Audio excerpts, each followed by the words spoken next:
Hello everyone, if you're new to my channel, consider liking and subscribing. It will make me feel wonderful if you do that. Thanks. By the way, I also have another Naruto and Luffy fanfiction channel. If you are interested, link is in the description. The Thunder Demon Straw Hat Luffy by AaronTaichou. This is a story where Luffy ate the Rumble fruit, a logia-class devil fruit, and became a lightning man instead of a rubber man. Luffy also showed signs of haki at a young age, so Shanks decided to take him with them to train Luffy.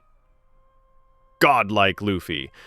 More serious/smart Luffy, who acts more like a captain, and quote-unquote. I don't own anything. Adios. Chapter 30. Knock upstream and a demon. The Going Merry sailed around the coast of the island, making their way to the home of the man named Cricket. Luffy sat on his throne in silence the whole way there with an emotionless look on his face, but his crew could tell that he was very angry just from the look he had in his eyes.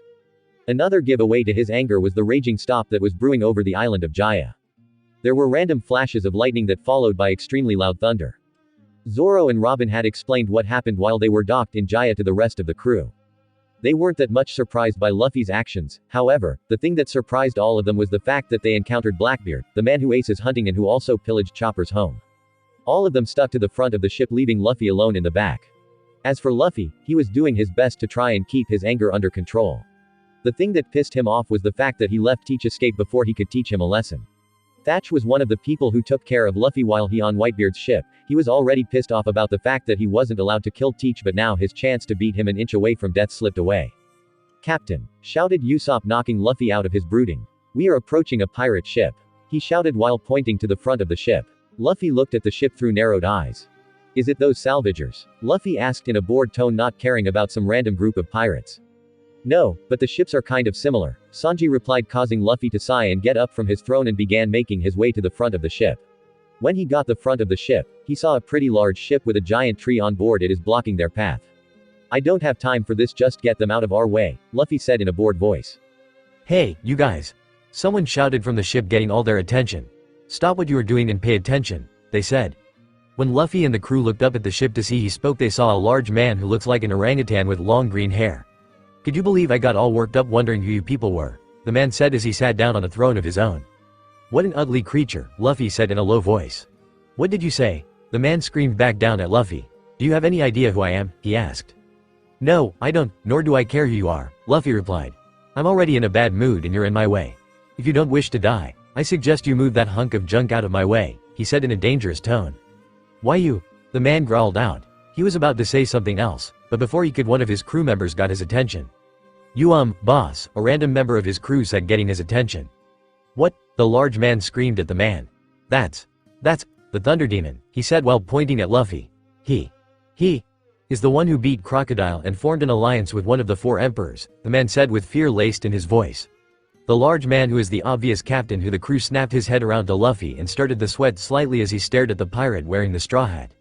"What are you all standing around for?" the man shouted to his crew. "Didn't you hear him? We are in his way," he yelled, causing them to salute their captain before they all scrambled around getting ready to move the ship. The captain then looked back over to Luffy and spoke. "Terribly sorry for the inconvenience," he said with a large smile while scratching the back of his head. Luffy didn't say anything. He just turns around and made his way back to his throne as the Going Merry sailed past the group of pirates. "Well, that was easy," Nijiko said as they sailed past. "Guess allying with one of the 4 emperors means that there are more pirates who are afraid of us now," Sanji said as he lit a new cigarette. "I think Luffy is scary on his own," Chopper added, causing everyone to chuckle. The Going Merry sailed around the northern coast of Jaya before the site of what looks palace came into view. "Whoa, amazing!" Usopp and Chopper yelled as they stared at the palace.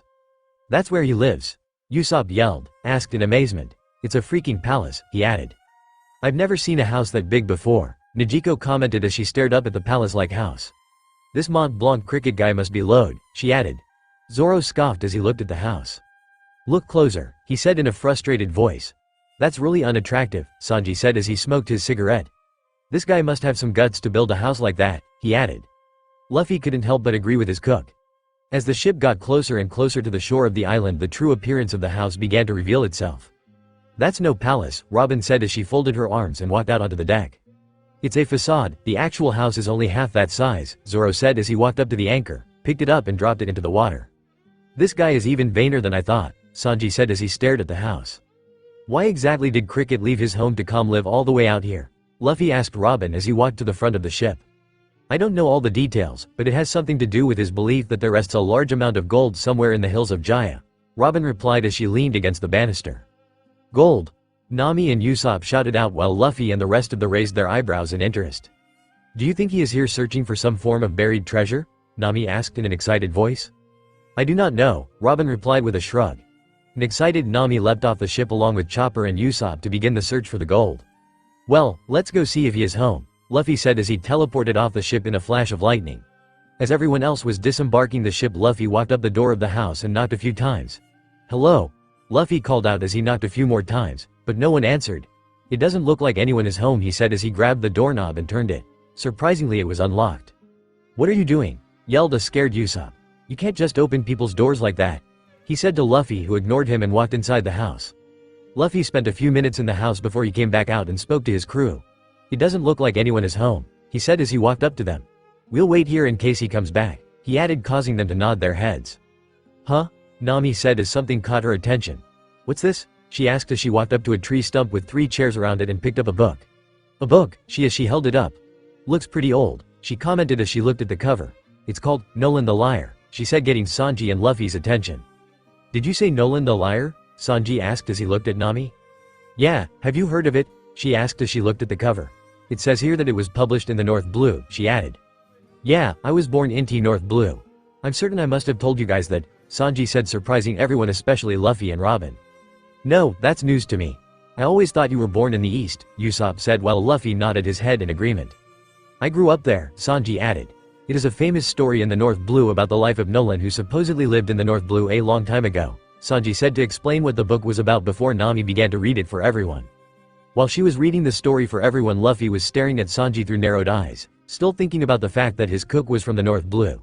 Just as Nami finished the story, a man jumped out of the ocean and landed on the island in a fighting stance, getting everyone's attention. Who the hell are you? The man asked as he STS. You all have some nerve relaxing at someone's house without permission.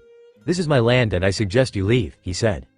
Sanji, Luffy said in a bored tone, causing his cook to nod his head before he rushed forward at the man. I know why you're here, the man said as he prepared to fight Sanji. You're after my gold, he said as he ducked under Sanji's kick. He immediately retaliated with a punch aimed at Sanji's chest, forcing the cook to jump back in order to dodge the punch. The man then rushed forward with his right arm in the air, preparing to chop Sanji, who defended by raising his leg and blocking the chop. The man then reached behind his back and pulled out a pistol and aimed it at Sanji's head before pulling the trigger. Sanji, Usopp, Nami, and Chopper yelled in fear for their crew members. Relax, came the voice of Sanji, causing them to relax. He's a terrible shot, he said before he is forced to dodge multiple shots. Compliments of the man. Idiot, Zoro said as he unsheathed one of his swords. Never underestimate your foe, he said, berating Sanji before he dashed forward, preparing to slice the man in two.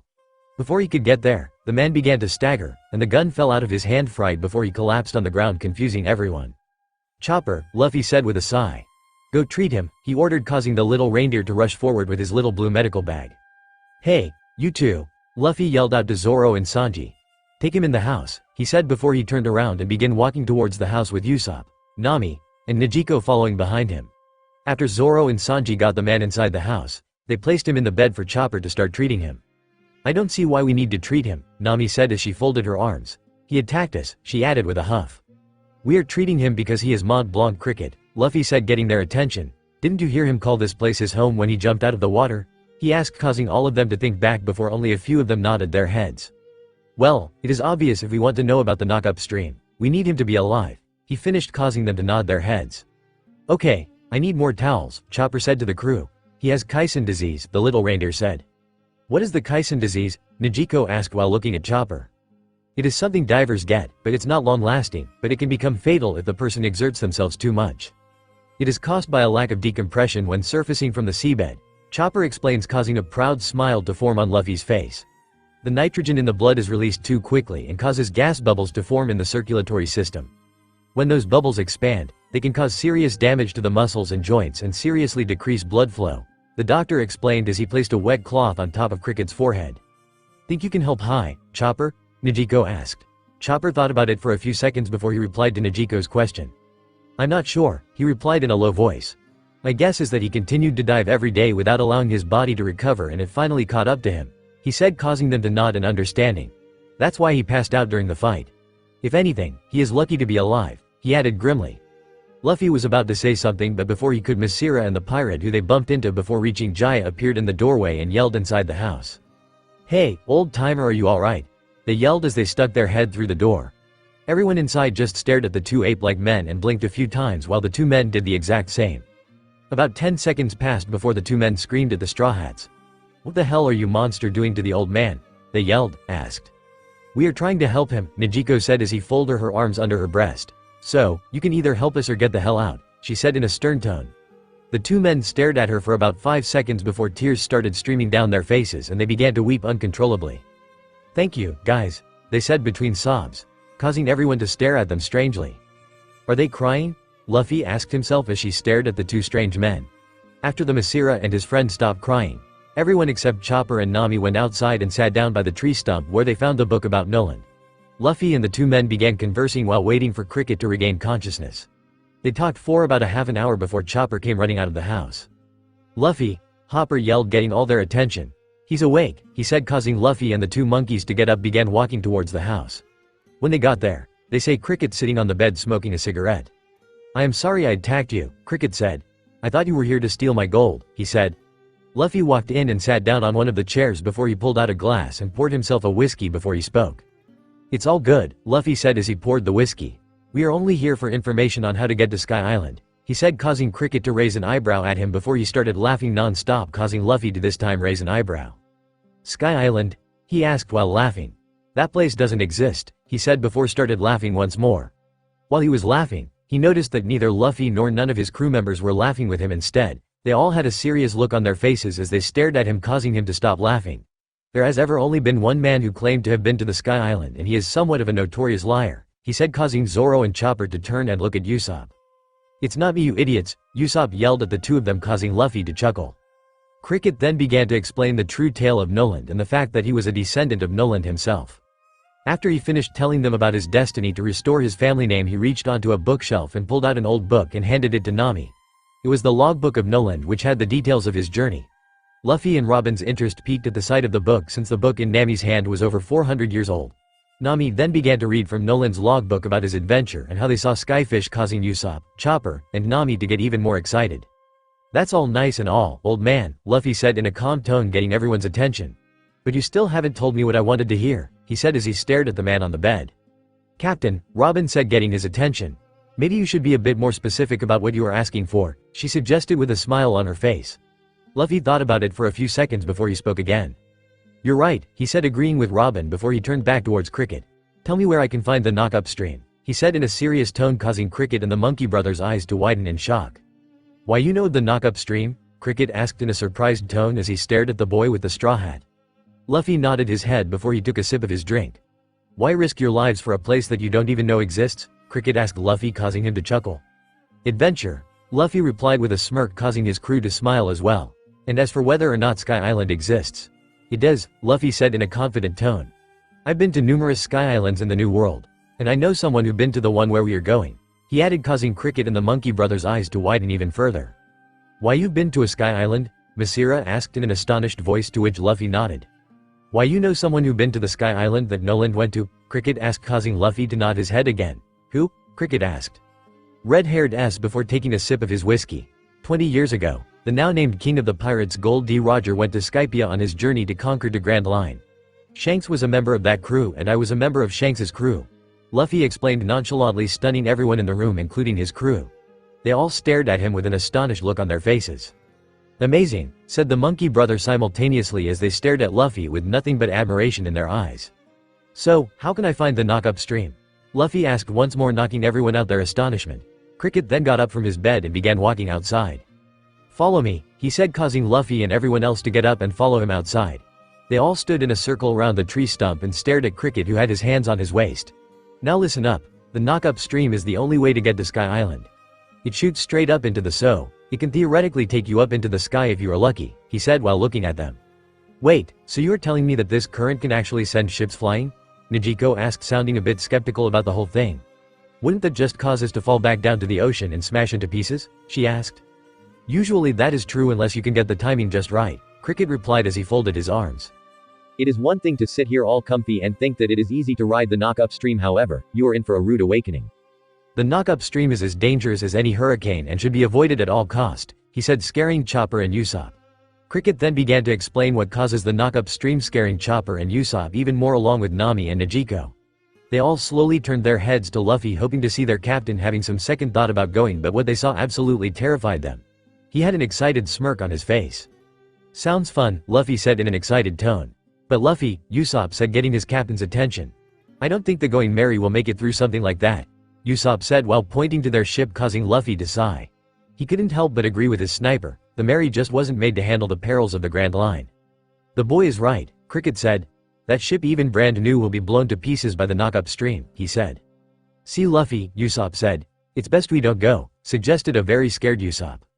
Don't worry, I'll have Masira and Shoju refit your ship to withstand it, Cricket said, causing Luffy to smile while Usopp's head dropped. Luffy, what about the log pose? Nami said, deciding to help Usopp. We can only stay here one more day before the log pose resets, she said while holding up the log pose. That's right, Usopp said with a large smile on his face. We don't even know when this knock-up stream will happen, he said. The next knock-up stream should be tomorrow around noon, Cricket said, causing Luffy to chuckle while Nami and Usopp sweat dropped. Now, let's go have lunch, he said as he began walking back into the house with Luffy following right behind him. Night. Luffy, his crew and Tsuruyama Alliance were all sitting around in Cricket's house drinking and having a good time.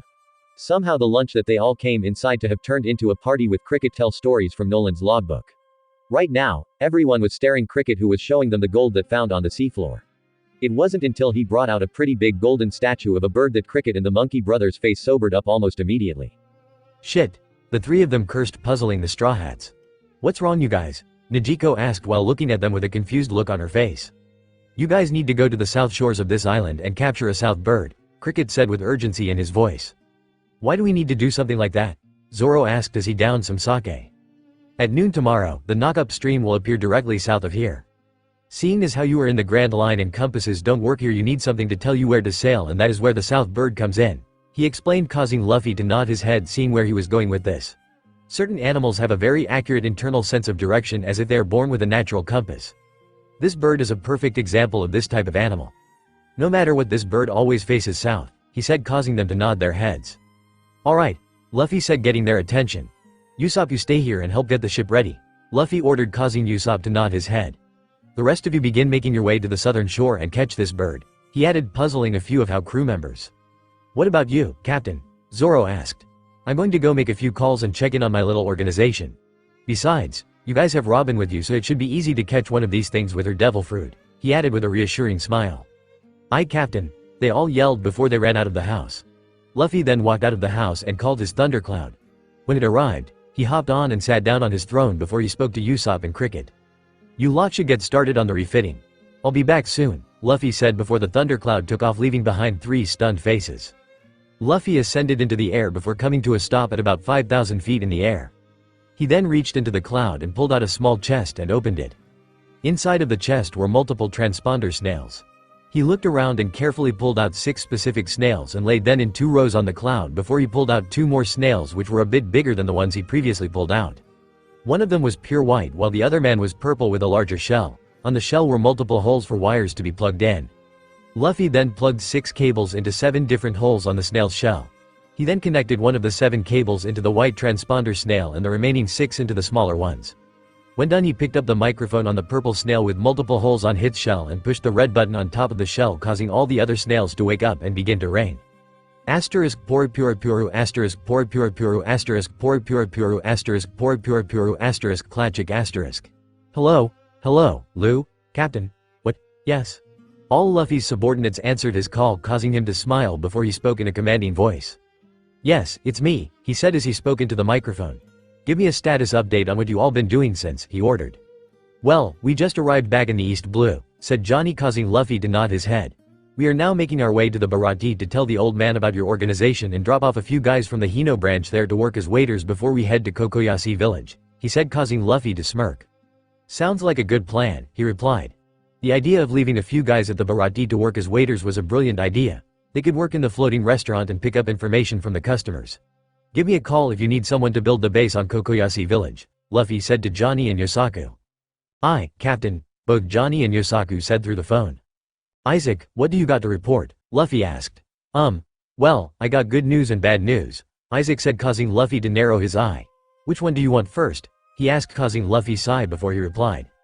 Give me the bad news, he said as he leaned back into his throne. You remember that Mr. 2 guy? Isaac asked. Yeah, the one with the clone fruit, Luffy replied. Well, he kind of got captured by the Marines when they left Alabasta and is likely an impelled down, he said, causing Luffy to growl through the hone. Explain, Luffy yelled out. Well, the three of us were on our own ships heading for Lake Cage. Hina showed up with her fleet alone, the White Hunter himself. Isaac explained, causing Luffy to raise an eyebrow at that. Smoker? Luffy asked in surprise. Yeah, he and I danced around for a while. Jiro and Bon Clay kept Hina back. I was able to handle Smoker thanks to my haki, but Bon Clay and his crew sacrificed himself so the rest of us could escape, he said, causing Luffy to once again sigh. If you had Smoker beat, why did he need to sacrifice himself? Luffy questioned. What was I supposed to do? Isaac asked. The motherfucker already sacrificed himself before I got done with Smoker, he said in a frustrated voice. Fine, Luffy said before a serious look crept onto his face as he spoke again. But Isaac, he said in a deadly tone. Should something like this ever happen again, I'll personally pay you a visit and rip those angle wings right off your back, he said into phone, sending chills down Isaac's back. Alright, he replied with a slight stutter. Now, what's the good news? Luffy asked. We found a town that was occupied by a group of weak pirates. We beat them into submission and added them to Hell's Company before we set up shop on the island, he said, causing a smirk to creep up onto Luffy's face. Good, very good, Luffy said. Ms. Merry Christmas, how are things in the north? He asked. Good, the woman said very fast. We just reached the North Blue and haven't found a place to set up a base yet, but once we do, I'll use my mole fruit to make an underground base, she said a lot slower and how he normally speaks. That sounds pretty good, Luffy said while nodding his head. Gem, have you reached South Blue yet? He asked. Yeah, we arrived a few days ago and set up shop on Karate Island, he said, causing Luffy to nod his head. We already began spreading out the Hino branch to spread the word and to begin gathering information, he added, causing Luffy to smile. Nicely done, Luffy said with a satisfied look on his face. Paula, what do you have to report? Luffy asked. Well, we found an abandoned island not far from Alabasta and are setting up shop here, she said. Good, I have someone building a private shipping port for in Alabasta. Send someone there and look the man in charge of building the port. His name is Paul, tell him Asura sent you, he said through the phone. He has the blueprints of how I want the headquarters of the Hino branch to look like. So, don't fret about building a base, he will do it for you, Luffy explained. Very well, I had to send a few PPL to Alabasta anyway to act as spies. I'll just have one of them go see this person, she said while Luffy nodded his head in agreement. Now, Daz, what do you have to report? He asked. We haven't found a base yet, but some of the guys from the Kitten branch already began spreading out looking for things to sell, he said, causing Luffy to nod his head. If you are looking for a base, you can go to the island of Jaya. There is a town there called Mock Town. It is littered with pirates and the scum of the world, he suggested. Sounds like a good idea, I'll see if I can find out how to get there, he said while Luffy nodded his head. Alright, let me know about any developments, he said. Aye, sir, they all replied before hanging up. When they hung up, Luffy leaned back in his throne and looked up at the stars. I wonder if they caught that bird yet, he asked himself before he decided it was time to head back. The thundercloud heeded its master's wishes and turned around before it began making its way back to Cricket's house. It about 10 minutes to reach there because Luffy was cruising on his way back enjoying the calm night. When the house came into view, Luffy's eyes widened the size of dinner plates at what he saw. There was nothing but destruction everywhere with evidence that a battle took place.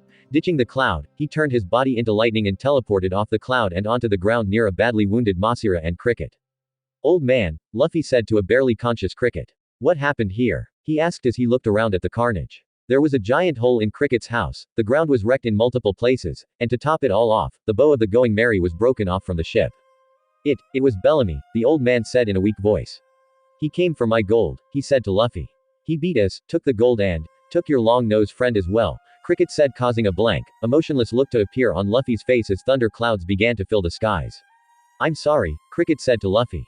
It's not your fault, Luffy said in a monotone voice as he turned and looked in the direction where his crew went to look for the South Bird. I'll be back, he said before he turned into lightning and shot up into the sky. With the crew. The entire crew was all standing in a circle, sweating bad and breathing heavily. Since they started looking for the South Bird, they were met with opposition from everything direction.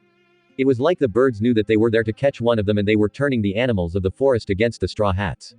They had been attacked by all sorts of bugs and animals, it was very frustrating. All their frustrated thoughts were interrupted by lightning and thunder in the sky. What's going on? Asked Nojiko as she looked up and see thunder clouds fill the sky. Before anyone could answer her, a bolt of lightning struck down in the center of the group, startling every one of them. When the bolt disappeared, they saw Luffy standing there with an emotionless look on his face, but from his eyes, they could all tell he was very pissed. Chopper, come with me. The old man and the monkey brothers need some medical assistance, he said, surprising them. What happened? Sanji asked. They were attacked by that fool from Mocktown and Usopp was kidnapped, Luffy explained, and as he was explaining, the lightning and the thunder in the sky was getting worse, showing that the more he talked about it, the more upset he was getting.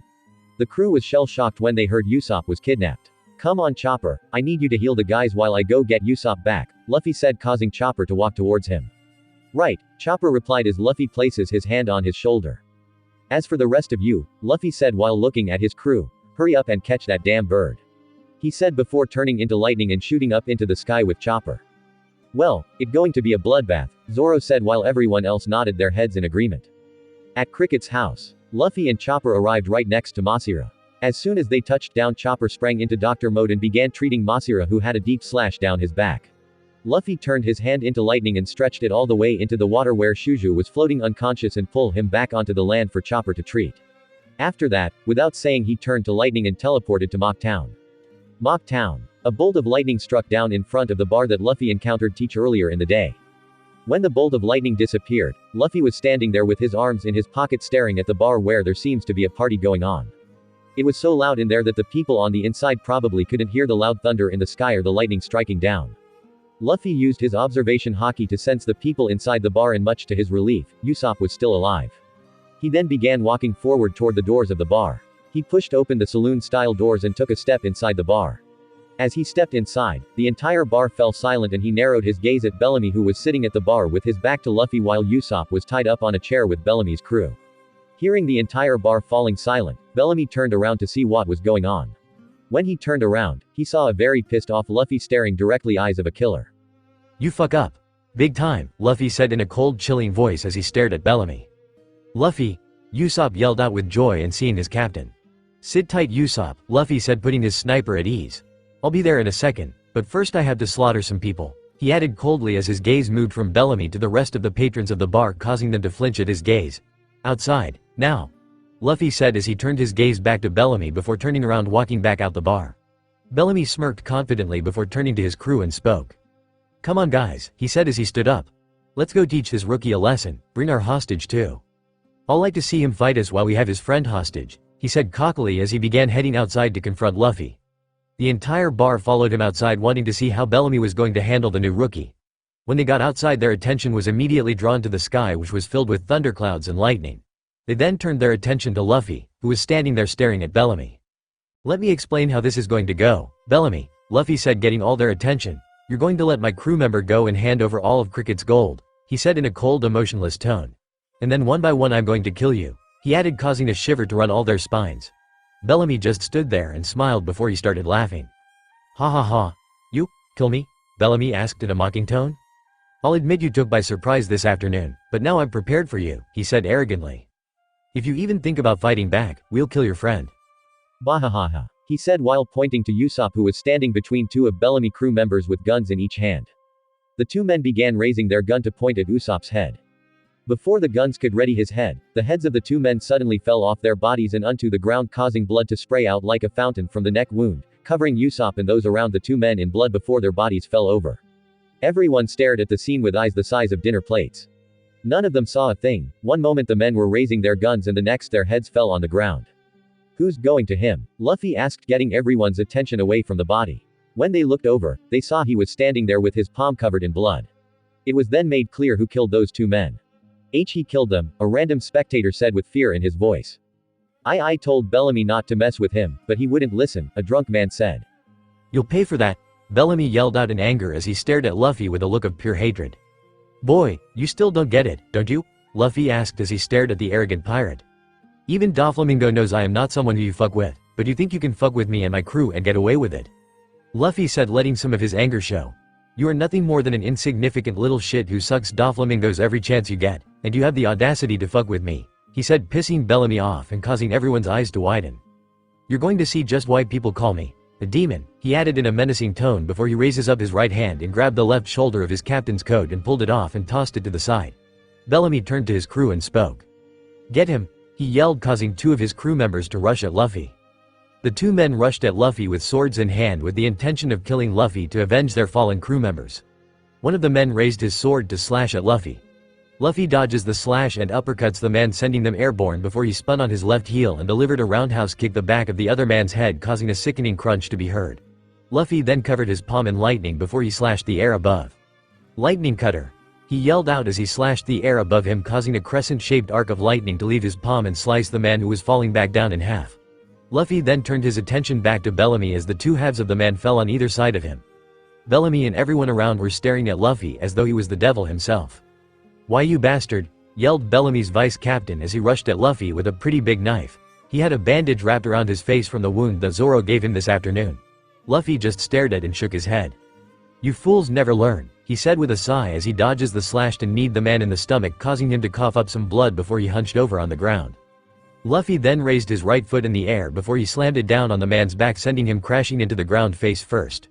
With his foot still on the man's back, Luffy reached down and grabbed both of his arms and began pulling the back, causing the man to scream out in pain. "You seem to like these arms quite a lot," Luffy said as he pulled the arms back. "You know what, I like them too. You don't mind if I have them, do you?" he asked as he tilted his head to the side. What? Bellamy's vice captain asked. "No, stop, please," he begged as Luffy began pulling back further and further.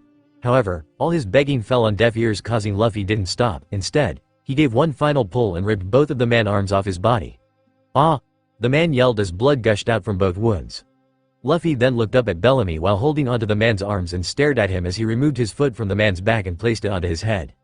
"You shouldn't have fucked with me," he said coldly before he covered his foot in lightning and crushed the man's head, causing blood to splatter on the ground. Sarquis," Bellamy whispered out as he stared at the dead body of his first mate.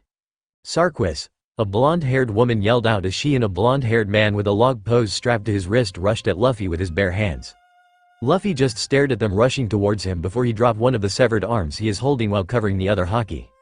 He then swung the hockey-covered arm at the man, hitting him square in the chest, causing him to get knocked back into the woman, sending the 2 of them crashing into the ground with one on top of the other. Luffy then walked over to the 2 of them, flipped the severed over so he was holding it by the bicep instead of the wrist, and covered it armament hockey before he plunged the severed arm into both the man and the woman. It pierced right through them like a hot knife through butter.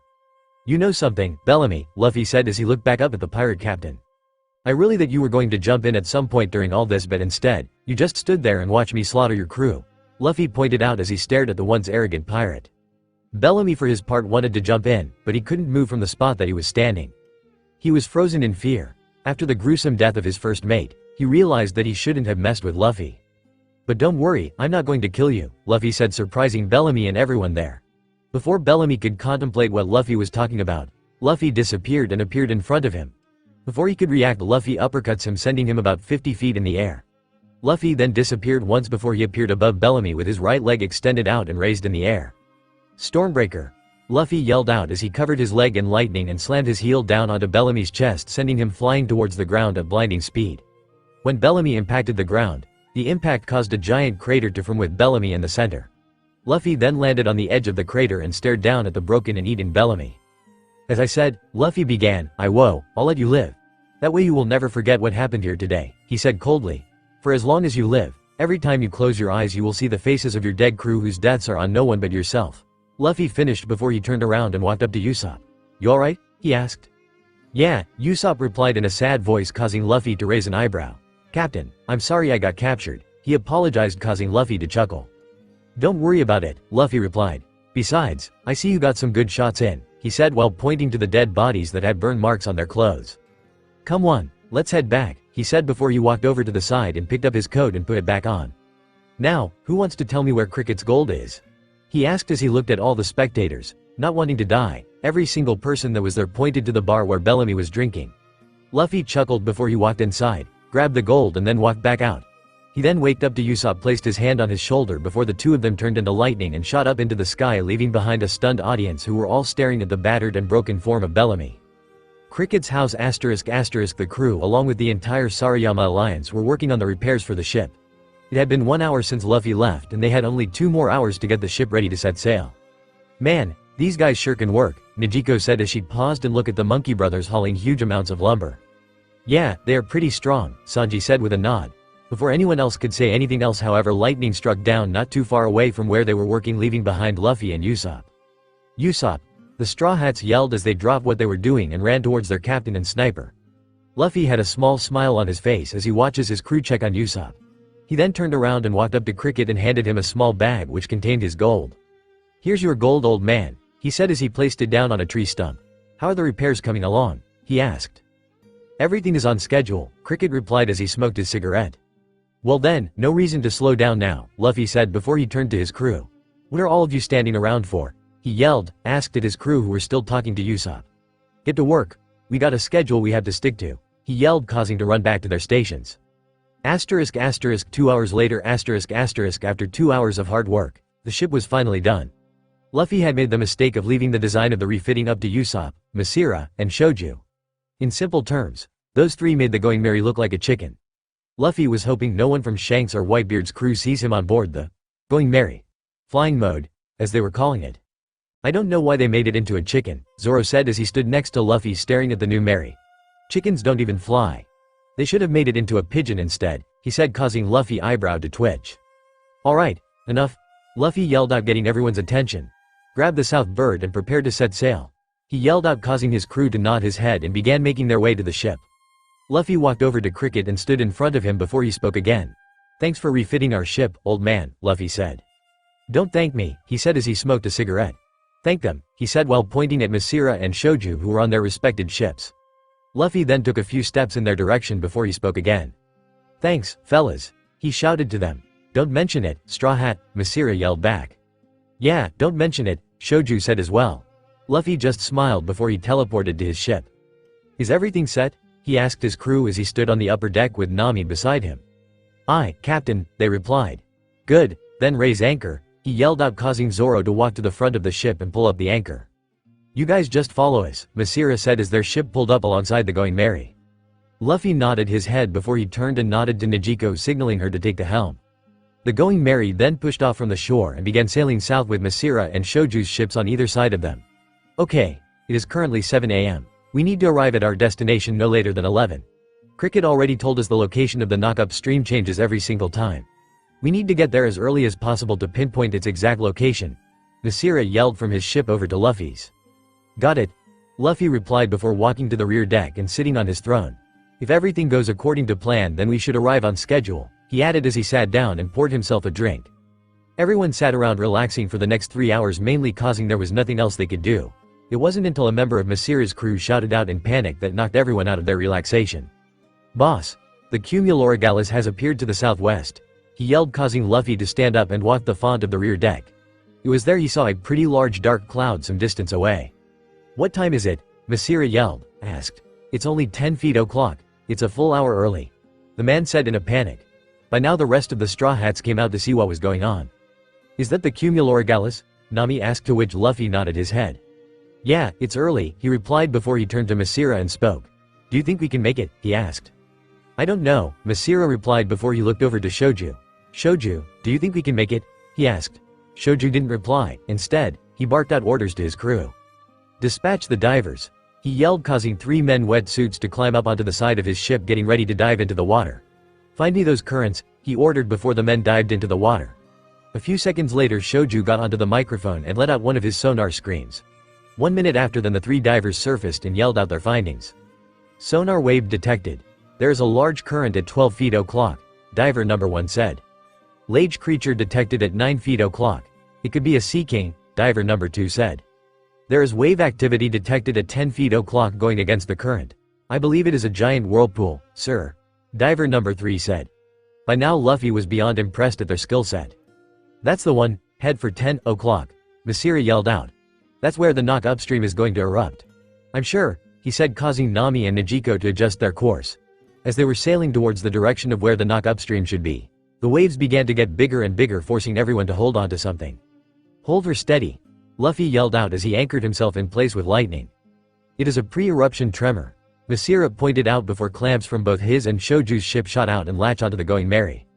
"We will lead you to the outer edge of the whirlpool. Position yourselves on the flow and head towards the center. Then you'll be fine," he said, causing Luffy to nod his head. As the Going Merry came out of the giant waves, the whirlpool came into sight, and it was a big one. When they were on the outer side of the whirlpool, the clamps came off and the two ships sat some distance away from the Mary as the two captains and their crews waved goodbye. "Alright, take us in," Luffy yelled out, causing everyone to look at like he was crazy. "What?" he asked after seeing how they were looking at him. They all just sweat dropped before Negico adjusted the rudder and steered the ship into the giant whirlpool. "Come on, Luffy," Usopp said with a terrified look on his face. "It's not too late to turn back," he said, causing Luffy to smirk.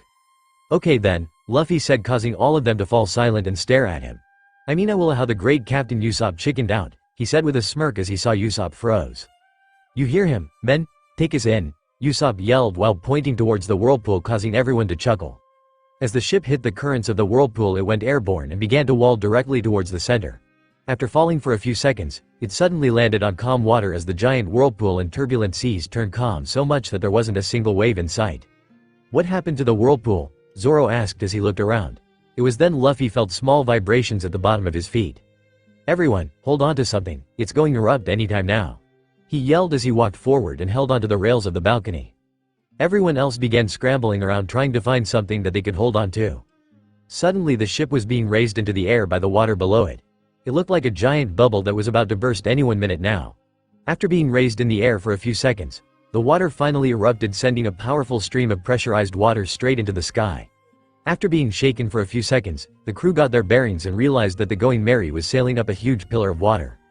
"This is amazing," Chopper yelled out in excitement. "How are we doing this?" Usopp asked. "We're going to Skypia," Chopper yelled. "I don't think it's going to be that easy," Sanji said, getting all their attention. "The hull is starting to float, and if we don't stop it, we are going to fall back down to the ocean," he said as the front of the ship began to rise into the air. "Well, Ms. Navigator," Luffy said with a smirk as he stared at Nami. "What do we do?" he asked calmly. "Release the sails, and catch the starboard current," she replied immediately, causing Luffy to smile. "You heard her, release the sails," Luffy yelled out, causing Zoro and Sanji to release them. "Negico, catch that current," he added. Soon the sails that caught the wind the ship began to rise in the air. "We're still rising," Chopper yelled out in panic. "Relax, that's supposed to happen," Luffy said, putting everyone at ease. The ship then completely lifted off the water pillar and began flying towards the clouds. "We're flying," Usopp and Chopper yelled out in amazement. Luffy just smirked as he stood on the door of his private quarters staring up at the sky. "As long as the wind keeps up, we can sail as high as we want," Nami said with a huge smile on his face. "I told you," Luffy said while looking at Nami. "This ocean defies all logic," he said as they flew up to the sky.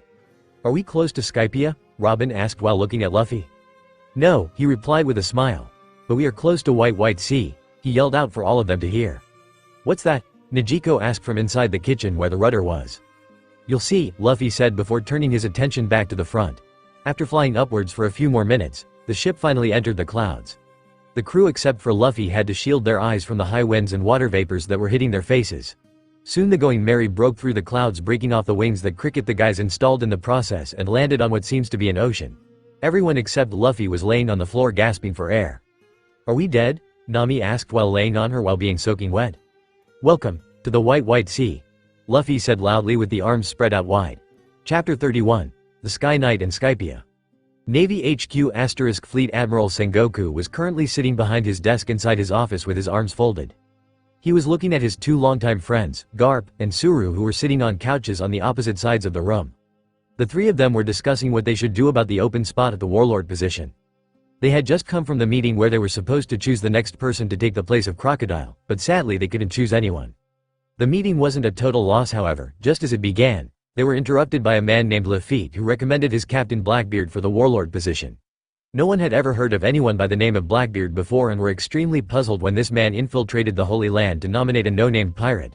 Sengoku didn't toss out the idea of letting him join the warlords completely. He would just wait and see if this Blackbeard was worth his time. "Well, that was a waste," Garp said, knocking Sengoku out of thought. "I agree," Suru said with a nod as she crossed her legs. "It's not like we expected to come up with a solution there at the meeting," Sengoku added as he got up from behind his desk and walked to the center of the room.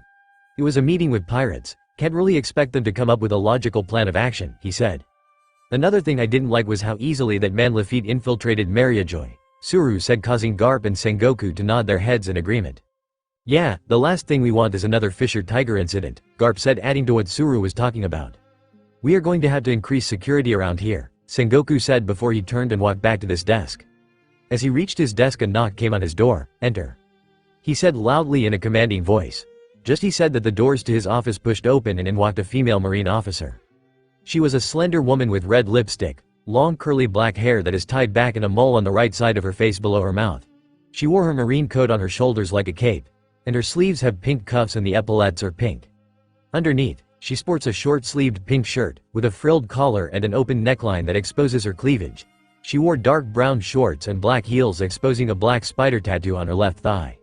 Fleet Admiral Sengoku, Vice Admiral Suru, she said addressing each of them except Garp. The scouting division has something to report, she added. Hey, Garp yelled out, getting everyone's attention. How come I don't get a hello? Garp asked as he crossed his arms. Oh, you're here to Vice Admiral Garp? She asked with sarcasm present in her voice. Didn't notice you, she added, causing Garp's mouth to hand open. Ignore him, Gion-chan, Suru said with a smirk, causing Garp to go sulk in the corner of the room. Of course, ma'am, Gion said before she began telling them about what scouting division has to report. There isn't anything too major to report, just the usual up-and-coming rookie pirates causing trouble on the Grand Line, she said in a bored tone, showing that she was uninterested in the rookie pirates. However, there was something that caught the attention of the scouting division, she said in a serious tone, getting all of their attention including Garp. Well, what is it? Garp asked as he got up from the corner and rejoined the group. Recently, there seems to be a certain organization that caught our attention, she said as she passed the reports to each of them. An organization called Hell's Company first caught our attention in the South Blue, but at the time we didn't think too much of it, we passed it off as some fool trying to get rich. It wasn't until reports of the very same organization appearing in the West Blue and the Grand Line, she said surprisingly them. How many people do they have in each ocean? Suru asked as she looked at Gion. From what we can tell, there are about 200 members in each ocean, however there are some reports that there are much more than that, she said, surprising them even more. Just so we are clear, there are 400 Baroque Works agents in each ocean. This isn't anything small time, Sengoku commented as he read through the report. This seems to be something big in the works, he added while everyone else nodded. Judging from where they already have people stationed, it is safe to say that they likely have people in the remaining oceans as well, Garp said in a serious. We're talking about close to 2,000 personnel in total, he added in an amazed tone. Yes, we are operating under that assumption, Gion said with a nod. What do we know about them? Sengoku asked. Not much, she said with a sigh. From what we gathered, Hell's Company is a supplier of a variety of goods, both the legal and illegal kind, she said, causing Suru to chuckle. My, they sure are a smart one, she said while everyone nodded in agreement. They're cashing checks from both markets, she added. What are they selling? Garp asked as he looked at Gion. Everything, she replied, causing them to raise their eyebrow. They're selling weapons, drugs, antiques, medicine, rare collectibles, jewelry, information, and if the rumors are true. Devil fruits, she said, causing all their eyes to widen in shock. Devil fruits? Sengoku asked, causing Gion to nod her head. But that would mean that they have a lot to be sold, he said. We do not know for sure, sir, Gion replied. But as of right now we believe the information to be true, he said, causing Sengoku to sigh and rub his beard. From what we gathered, they do not care what it is. As long as it could be sold, they are selling it, she said. Do we know who is running this business? Garp asked, causing Gion to let out a frustrated sigh. No sir, she replied, causing them to raise an eyebrow. All we know is that there seems to be one person in charge of the company. We do not know what he or she looks like, where they are from, or even where their headquarters is located. All we know is that this person goes by the name Asura, she said. Asura? Garp said as he placed his hand to his chin and began to think. I never heard of anyone with that name before, he said. It may not even be their name, Suru said, getting their attention. It may be an alias, she said, causing them to nod in agreement. Let us gather more information about this Asura before we act, Sengoku suggested. Yes, sir, Gion replied. Cypher Poe has already been dispatched every ocean with orders to infiltrate this organization and gain information for us, she said. This good work, Captain Momosagi, Sengoku said as he looked at his marine. Thank you, sir, Gion replied with a small blush. Dismissed, Sengoku said, causing Gion to nod and began making her way out of the room. It is always one problem after the next, Sengoku said before letting out a tired sigh. I have a bad feeling about this Hell's Company, Suru said while looking at Sengoku. Me too, Garp said with a nod. The fact that they are selling devil fruits means that whoever is running this organization is powerful in their own right, he added as he sat back down on the couch. I agree, said Suru as she crossed her legs.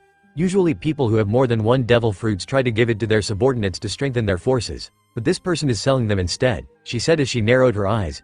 Either they are too obsessed with greed or they are someone to be reckoned with, she added in a serious tone. Or both, Sengoku added as he sat down behind his desk. For now, all we can do is wait for Cypher Poe to gather some valuable information, he said while the other two nodded their heads in agreement. The Straw Hats asterisk. Welcome, the White Sea, Luffy said with his arms spread out wide as he looked out at the sea of clouds before him. When he down on the main deck at the crew, he saw all of them laying on their back while their clothes were soaking wet. What happened to all of you? He asked as he stared at them strangely. That's a good question, Zoro said while coughing. What happened to us? He asked as he stared at his fellow crew members who were in no better condition than himself. Would all of you pull yourselves together and look at where we are, Luffy said while looking down at his crew. They all got to their feet and looked out from the ship and had their eyes widened the size of dinner plates at what they saw. There was nothing but fluffy white clouds as far as the eye can see. What in the world? Sanji said as his mouth hung open slightly. It's clouds, Chopper said in an excited voice. But how? Nami asked in a bewildered voice. Why aren't we falling? She asked. Clouds float, boats float, it's the same thing, Zoro said with a shrug causing Luffy to chuckle.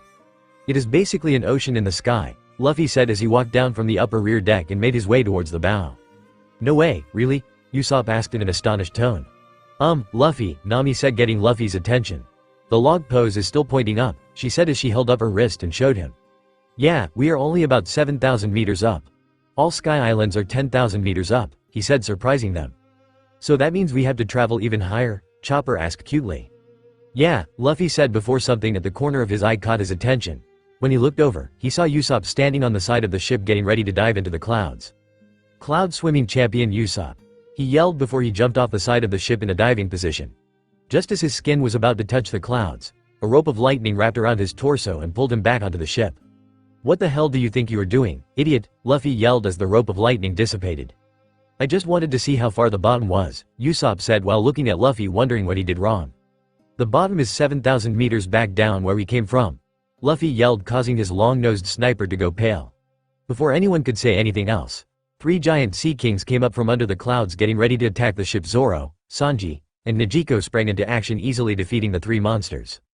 I don't understand, Nami said as she stared at the now dead sea creatures. How can there be fish up here in the clouds? She asked. As I said earlier, Luffy said as he walked down to the main deck. It is basically a big ocean in the sky and those creatures are skyfish. They're fishes that evolved in order to live up here, he said amazing them. That could explain why they are so thin and balloon-like, Robin commented as she stared at the fishes. Guys, there is a ship out there, Chopper said in an excited tone as he looked through a pair of binoculars. Ah! Chopper yelled getting everyone's attention. Chopper, what's wrong? Asked Negico. There was a ship and then it split in 2, Chopper said in a panicked voice. And there was a man and he is coming to kill us, he said dramatically causing everyone to sweat drop as they stare at the little reindeer. I think the thin air up here is getting to him, Negico said while everyone else nodded in agreement. No, I think he is right, Luffy said getting everyone's attention. When they looked over at him, they saw staring off the side of the boat. There is a man out there and he is headed our way, he said while pointing off the starboard side of the ship. When everyone looked over, they saw a man wearing a mask with a rocket launcher in one hand and a shield in the other racing towards them. The man then leapt into the air and poised himself to attack the Straw Hats. Hey, stop, Sanji said. What do you want? He asked. To destroy you, the man said causing everyone to raise their eyebrow at him. Oh, is that all? Sanji asked sarcastically as he prepared to defend an attack. He's all yours, Luffy said Sanji, Zoro, and Negico as he turned and made his way to the rear deck. As the man entered the vicinity of the ship, all 3 of them predicted the man's attack with observation haki and acted. Zoro pulled out 2 of his swords and blocked the kick from the man while Sanji did a handstand and kicked the man in the air where Negico pulled out her 3-section staff and coated it with haki as she spun it around her body before delivering a major blow to the man's torso knocking the air out of him and sending him flying off in the direction he came from. Nice job you 3, Luffy said as he sat down on his throne. But he is coming back, he said as he poured himself a glass of whiskey. The 3 of them turned around. They saw the man once again speeding towards them. The 3 of them prepared to defend the ship but instead of the man attacking them like he previously did. When he was just in front of the ship he leapt into the air and jumped right over the trio and made his way towards the rear deck where Luffy was. How foolish, Luffy said as he shook his head and sipped his whiskey paying his attacker no mind. Just before the man could hit Luffy, another man wearing a knight's outfit and wielding a lance. The knight struck his lance onto the attacker's shield and pushed him off of the ship. Cease your attack, the knight yelled as he pushed the other man away. The man did a flip in the air before he landed on the sea of clouds and stared at the knight in surprise. He said in shock before he trailed off. You will cease this attack, the knight said strongly, and he landed on a large pink bird with a red polka dot pattern on his body. The crew was completely dumbfounded at what they were seeing. It was hard enough to wrap their heads around the fact that their ship was floating on clouds, but now there were knights in the sky and rode on some strange bird. The Grand Line never seems to disappoint, Luffy thought as he stared at the knight on the strange bird. The attacker then ceased his attack and growled before he sped off on the clouds in the same direction which he came from. "Who the hell are you?"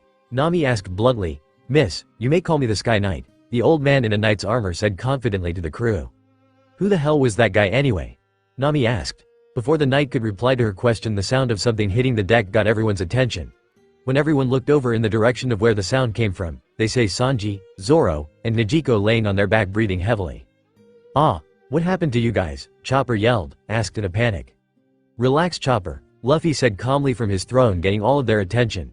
"The air is pretty thin up here. It is why they feel so tired," he said, causing them to understand. "Oh yeah," Nijiko said between breaths. "I forgot about that," she added as she tried to get her breathing under control. "You all must be Blue Sea people," the Sky Knight said, getting all of their attention as he walked up the stairs towards the upper deck. "Blue Sea people?" Robin asked in a curious voice. "What's that?" she asked as she tilted her head to the side. "Blue Sea people are what we call those who live beneath the clouds," the knight replied. "You are currently 7,000 meters up on the White Sea. The White Sea where I assume you are heading is still further up, about 10,000 meters, the knight said as he hopped up and sat down on the rails of the second decking and looked down at the crew. "Yeah, we are heading to Skypia," Chopper said happily, causing the knight to flinch slightly at the mention of the island in the sky. He tried to hide his reaction as soon as it happened, but Luffy, Zoro and Robin caught it. "That's all fun and whatnot, but we have some business to discuss," the knight said, changing the subject. "Business?" Sanji asked in a confused voice. "Ordinary Blue Sea people like yourself cannot survive up here where there are gorillas like the one you just encountered around every corner," he said sop while causing Luffy's eyebrow to raise. "I am a soldier for hire. I can protect you from these attackers for just a small price of 5 million extols," he said proudly, causing Luffy to chuckle while the rest of the crew looked onto the man with a confused look on their faces. "Huh?" they all said out loud as they tilted their heads to the side. Now, I can assure you that it is a reasonable price," the knight said as he waved his arms around. "I have to make a living too, you know. I cannot lower the price even a single extol," he said to them, confusing them further. "What the hell is an extol?" Zoro asked as he stared up at the man. When the knight heard the question, a surprising look crept up onto his face. "You don't know?" the man asked in a surprised tone of voice. "You came here from the summit of High West, didn't you?" he asked. "Surely you must have passed an island or two," he added as he looked down at them. "Oh yeah, Luffy told us about that summit them back on Jaya," Usopp said, causing the rest of them to nod their heads. "We came up via the knock-up stream," Luffy said from behind the man on his throne, speaking for the first time since the knight appeared. "That monstrous current?" he asked in a surprised voice. "So, there are souls still brave enough to ride upon them thing," he said in an astonished tone of voice. "Did you lose any of your crew along the way?" the knight suddenly asked. "No, we all made it," Nijiko replied. "Then you can consider yourself fortunate," he said as he looked down at them. "If you had taken a different route, only a few of you would have survived while the other would have surely perished," he added, causing them to nod their heads, remembering Luffy telling them the same thing. "By way of the knock-up stream, either everyone survives, or everyone dies. Those are the only two outcomes," he said grimly. "Not many are willing to accept these odds, especially these days. If nothing else, I can see now that you are navigators of exceptional bravery and skill," he said, causing Nami to blush. "Oh stop," Nami said with a blush on her face. The knight then stood up and took out a whistle before he spoke. "This is the one whistle, you are free to use it as you see fit," he said as he dropped the whistle down onto the main deck where the crew was standing. "Should you find yourself in danger, you just have to blow it and I will come to your aid," he said before he turned around preparing to hop onto his strange bird to depart. "Wait," Nami said, stopping him. "We still don't know your name," she said, causing the old man to turn around and spoke. "My name is Gonfall," he said as the weird bird horse landed next to him. "And this is my partner, Pierre," he said, causing the bird horse to screech. Gonfall then hopped onto Pierre and rode off into the clouds. "May luck be with you, brave warriors," he yelled as he rode off. "That was interesting," Luffy commented while the rest of his crew nodded their head in agreement. "In the end, he really didn't tell us anything, did he?" Robin said with a sigh. "No, he didn't," Usopp replied with a sigh. "Which way do we go from here?" Zoro asked as they looked around. "Hey, look over there," Chopper called out as he pointed off the port side of the ship. "Is it a cloud?" he asked. "It kind of looks like a waterfall," Nijiko said as he stood next to Chopper. "That settles it then," Zoro said. "We go that way," he said while pointing towards the waterfall. They all then looked to Luffy for the okay. Luffy turned and looked at the waterfall before looking back at his crew and nodding his head. Once they got the okay from their captain, the crew adjusted the sails to catch the wind before the ship began to sail in the direction of the waterfall. Luffy and the rest of the crew then moved to the front of the ship to take in the beautiful scenery of the ship sailing across the clouds. It was quite the sight to behold for the rest of the crew. Never in their wildest imagination could any of them had ever dreamed up that they will be on a ship sailing on a sea of clouds in the sky. "Wow, it is absolutely beautiful," Nijiko said as she looked down at the white clouds hitting against the ship. "Yeah," Chopper said in agreement. While everyone was taking in the scenery, Nami had a worried look on her face as she kept taking glances at the log pose. "Stop the ship," she suddenly yelled out, causing Zoro to drop the anchor. The ship slowly came to a halt some distance away from the waterfall. "Those clouds are blocking our path," she said as she pointed forward. "Those big clouds look like they are floating on top of the ocean, sort of like icebergs," Sanji said as he placed his hands in his pocket. "I wonder if I can grab a piece," Luffy said before his hand turned to lightning and stretched forward. As his hand was about to reach the cloud, the tip of the lightning bolt transformed back into Luffy's palm before he tried to grab a piece of the cloud only to have his hand bounce right off. "Well, that's new," he said before he turned to Usopp and spoke. "Come here, Usopp," he confusing his sniper. When Usopp arrived before he could ask what Luffy wanted with him, Luffy grabbed his shirt and threw him off the ship in the direction of the cloud. "Ah!" Usopp yelled as he sailed through the air. The rest of the crew had their eyes widen in shock at Luffy's action. Much to their surprise, Usopp didn't fall through the cloud, instead, he landed on top of it. "I'm alive," Usopp asked himself before he stood up on the cloud and started bouncing up and down like he was on a trampoline. "You guys have to try this," Usopp yelled out happily as he bounced around the giant cloud. "How does this work?" Nami asked as she stood between Robin and Nijiko staring at Usopp in disbelief. "It's a mystery," Robin replied. "We obviously can't sail through those clouds," Nami said as she began to think. "Usopp, try and look around and see if there is a route the ship can take," she suddenly shouted to Usopp. "Right," Usopp replied before he began looking around as he jumped. "I see a giant gate," he shouted back after looking around for a bit. "A gate?" Nijiko questioned. "Yeah, it is up ahead just under that waterfall," Usopp replied before jumping back onto the ship. The ship then began sailing in between the giant clouds with Usopp giving directions to Nijiko, who was manning the rudder. After weaving between the clouds for about 5 minutes, the gate that Usopp spotted came into view. "We're here," Nami said as the ship sailed towards a giant gate with a sign above it which reads, "Heaven's Gate." "Heaven's Gate?" Usopp asked in a scared voice. "That sounds like a place you go to when you're dead," he said in a scared voice. "Maybe we are dead, ever thought about that?" Zoro suggested. "That would go a long way in explaining this strange place," Sanji added only to have Nami smack both of them in the head. "Would both of you shut up?" she yelled as she hit them. "Hey, look," Nijiko said getting their attention. "There is someone coming out over there," she while pointing over to the platform of the gate. When they all looked over, they saw a little old lady with wings on her back taking pictures of them. Look, she's got wings," Chopper said in a disbelieving tone. "Oh yeah, I forgot to mention that the sky races all have angel wings on their backs," Luffy said with a nod. The ship then came to a halt by the platform in front of the only lady. No one said anything for a few seconds, they just stared at each other until Nami decided to break the silence. Hello," she called out. "I am Amazon, Heaven's Gate Inspector," she said introducing herself. "Please state your business, sightseeing, warmongering, or other," she said. "Sightseeing," Luffy said choosing the peaceful option. "We need to get to Skypia," he added. "It makes little difference," she said as she stared at them. "However, if you wish to proceed you must pay the entrance fee of 1 billion XP per person. It is the law," she added surprising them. One bopper yelled out in surprise. "What is the exchange rate to belly?" Luffy asked the old woman. 1 belly is equivalent to 10,000 XP, she said surprising them. If I did the math right then it should be 100,000 belly per person, Luffy suddenly said. "And there are 8 of us for 800,000 belly," he added with a nod before he walked over to his throne and reached in and pulled out the large bag that housed all of their cash. He then took out an empty bag and began putting stacks of money inside of it. When he had the amount he needed, he placed the large bag back into the cloud and took the smaller one back with him to the front of the ship. "Here, that should cover it for the 8 of us," he said before he tossed the bag to the old lady. The bag landed in front of her on the platform. "Very well," she said. "You may enter," she added. As she finished speaking 2 large claws rose up from under the ship grabbed onto the side of the Going Merry. "Ah, what is going on?" Chopper asked. "It is the White Sea's famous express lobster," the old lady said. The lobster then raised up and placed the Merry on its back before it took off through the gate and began climbing up the waterfall. "Everyone, hang on tight," Nijiko yelled out as she held onto the rails. As the giant lobster began climbing what turns out to be some sort of road that went further up into the clouds, Luffy, Zoro, and Sanji just leaned against the rails staring up at tunnel of clouds they were speeding through. After about 10 minutes of a terrifying ride, the crew could finally see the light at the end of the tunnel. "Look, it's the exit," Nami yelled out as they got closer to the light.